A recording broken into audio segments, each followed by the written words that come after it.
Telugu Desam party రాష్ట్ర అధ్యక్షులు గౌరవనీయులు శాసనసభ్యులు శ్రీ పల్లా శ్రీనివాసరావు గారిని మాట్లాడాల్సిందిగా కోరుతున్నాను.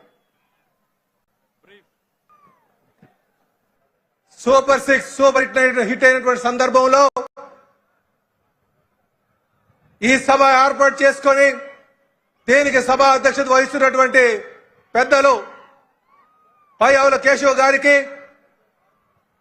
ఈ సభకు ముఖ్య అతిథిగా విచ్చేసినటువంటి తెలుగుదేశం పార్టీ జాతీయ అధ్యక్షులు ముఖ్యమంత్రి గారైనటువంటి శ్రీ నారా చంద్రబాబు నాయుడు గారికి, అలాగే మరో ముఖ్య అతిథులుగా విచ్చేసినటువంటి జనసేన నాయకులు, జనసేన అధ్యక్షులు,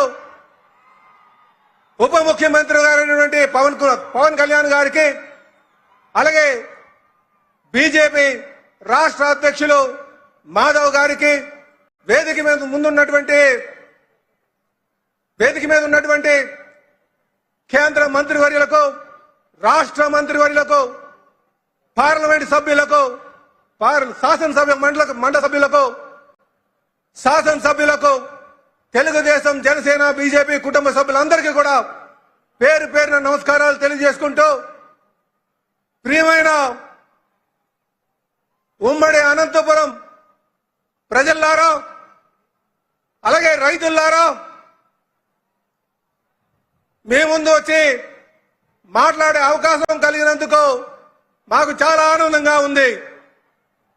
ఇదే సభను ఎన్నికల ముందు రాజమండ్రిలో నిర్వహించుకుని సూపర్ 6 హామీలను మేము అనౌన్స్ చేశాం.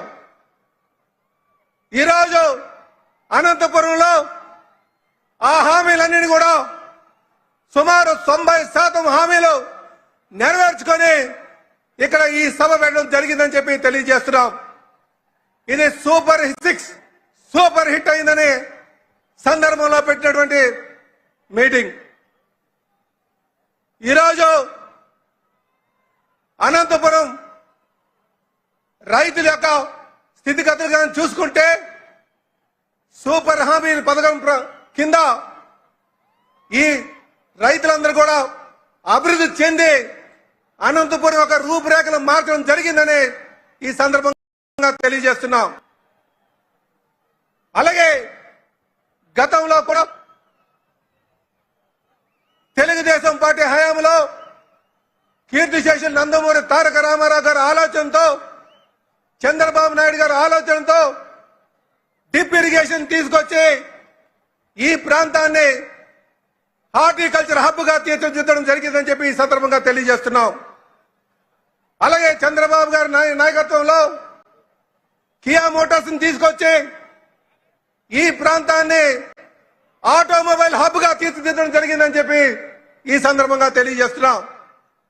ఈరోజు ఈ కూటమి ప్రభుత్వంలో ఏరోస్పేస్ ఇండస్ట్రీ తీసుకొచ్చి భవిష్యత్తులో ఏరోస్పేస్ హబ్ గా తీర్చిదిద్దబోతున్నామని చెప్పి ఈ సందర్భంగా తెలియజేస్తున్నాం.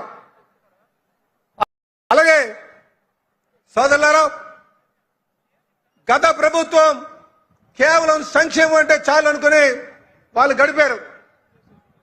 కానీ ఈ ప్రభుత్వం సంక్షేమంతో పాటు అభివృద్ధిని, సంపద సృష్టిని కూడా సమపాల్లో తీసుకెళ్లి వెళ్తున్నదన్న సంగతి మీరు గుర్తించాలి. అలాగే జగన్మోహన్ రెడ్డి గారు గత 5 సంవత్సరాలుగా ఫ్రేక్ ప్రచారంతో 3 ప్రాంతాల మధ్యన చిచ్చు పెడుతూ వారు కాలయాపన చేసినటువంటి పరిస్థితి ఈరోజు. అలాగే ఫ్రేక్ ప్రచారంతో పాటు 3 ప్రాంతాలని మధ్యన ఏ విధంగా చిచ్చు పెడదామనే ఆలోచనతోనే ఉన్నటువంటి విషయం. ఉత్తరాంధ్రకి వస్తే స్టీల్ ప్లాంట్ ప్రైవేటైజేషన్ అయిపోయిందంటారు, అమరావతికి వస్తే నీటి మునిగిపోయిందంటారు, రాయలసీమకు వస్తే రైతులు మందు తాగి చనిపోయారంటారు.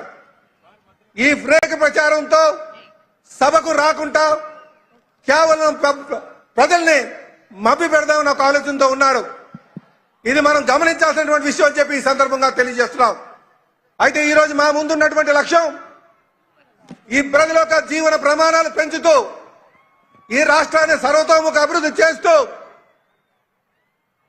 అటు మా యువ నాయకులు లోకేష్ బాబు యువకాలంలో ఆయన చేసినటువంటి ప్రయాణం ఏదైతే ఉందో ఆ ప్రజల దగ్గరికి వెళ్లి తెలుసుకున్నటువంటి విషయాలు ఉన్నాయో అలాగే పవన్ కళ్యాణ్ గారు ఒక నిస్వార్థమైనటువంటి ఆలోచన ఉందో అలాగే బీజేపీ యొక్క సహకారంతో ఖచ్చితంగా ఈ రాష్ట్రాన్ని సర్వతోముఖ అభివృద్ధి చేసి ముందుకు వెళ్లి ప్రజల యొక్క జీవన ప్రమాణాలు పెంచుతామని చెప్పి తెలియజేస్తూ నాకు ఈ అవకాశం ఇచ్చినందుకు మీ అందరికీ కూడా పేరు పేరున నమస్కారాలు తెలియజేస్తూ సెలవు తీసుకుంటాను. ఉమ్మడి పార్టీ ఐక్యత వర్ధిల్లాలి. నమస్కారం.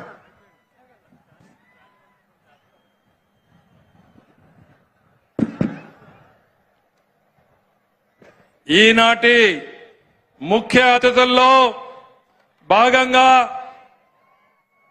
భారతీయ జనతా పార్టీ రాష్ట్ర అధ్యక్షుడిగా ఉన్నటువంటి మిత్రుడు, విద్యార్థి దశ నుండి జాతీయ వాద భావాలు కలిగినటువంటి వ్యక్తి, సౌమ్యుడు, స్నేహశీలి, ఎమ్మెల్సీగా ప్రతిపక్షంలో పనిచేసినటువంటి వ్యక్తి, బీజేపీ ప్రస్తుత రాష్ట్ర అధ్యక్షులు శ్రీ మాధవ్ గారిని మాట్లాడాల్సిందిగా